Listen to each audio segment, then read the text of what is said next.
Hi, welcome to my YouTube channel. Can remember to subscribe below, give us a like and share. Thank you. Today we're going to talk about wallabies, and these are alike with kangaroos, but they are actually wallabies. And wallabies, they might be cute and fascinating animals, but it is wild and it is illegal to own them in most states, and they do not make the best pets. These smaller relatives of kangaroos, they are not easily domesticated and cannot be house trained. So if you are allowed them to roam around inside your house, a wallaby will not only urinate and defecate, it may also jump erratically and endanger themselves and yourself.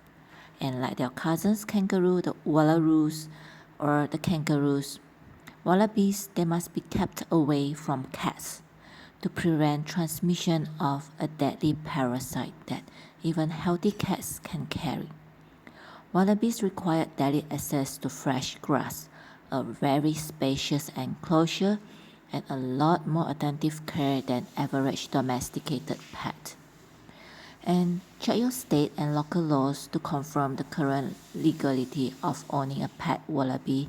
It is advised not to, and it is of course unethical to illegally own any pet, and please not the wallaby. Beyond the legality issue, few people have the space, time and resources to properly house and care for a wallaby. Keeping a wallaby is simply too great a responsibility for the average pet owner, and this animal is poorly suited to live in a house or a suburban backyard. It needs a wild, large space, or it will compromise its health and happiness. Despite their cuteness and animated behavior, and a lot of people are asking whether a wallaby can be a household pet, it is better left in the wild or in the zoos that specialize the caring for them. Some wallabies, they are docile and friendly. Some are jumpy and anxious. Many do not have a mild temperament at all. They fare best in the same species groups because they live communally in the wild. And here, licking and salivating on their paws and arms is the normal behavior of wallabies. It cools them down in a hot environment, but young wallabies may bond to their keepers. Older wallabies tend to be more shy and wary of human interaction. A common way to determine an adequately sized outdoor wallaby enclosure is to make the minimum height and width 4 to 5 times the length of the wallaby itself. So it is actually a very large enclosure that you will need to have. These animals, they survived both warm and cold weather, but they need supplemental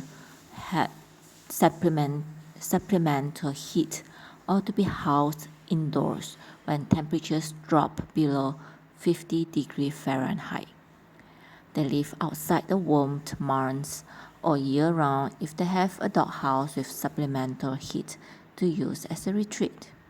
And the ideal wallaby enclosure is a very spacious outdoor area with natural ground substrates that includes a renewable supply of freshly grown grass.